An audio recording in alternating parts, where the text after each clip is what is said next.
Я студентка второго курса Южно-Казахстанского государственного университета имени Мухтара Әуезова, филологический факультет, кафедра русского языка и литературы Амангали Казы-Ажар. Я прочитаю отрывок из трудов Абу Наср аль-Фараби в честь его 1150-летия. Притча другая.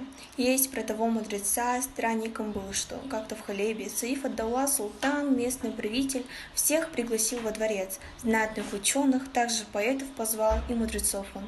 Ходит мудрец тот, важно, султан восседал на видном месте, самом почетном, и пригласил его сесть.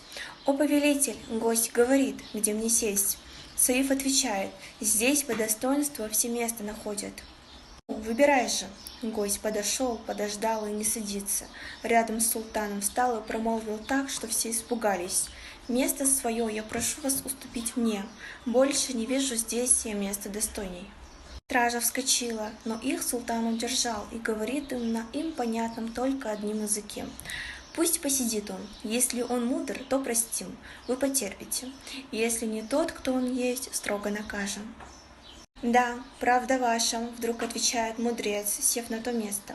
«Точно терпение было уделом для всех мудрых и сильных. Как разгадал ты смысл слов тех, что я сказал?» Саид ад-Даула спросил им пораженный. «О, повелитель, я из других языков 70 знаю», и улыбнулся, и восседал тот мудрец на видном месте. «Что же, вам слово тогда, вы мой учитель», мудрый султан произнес, «я умолкаю».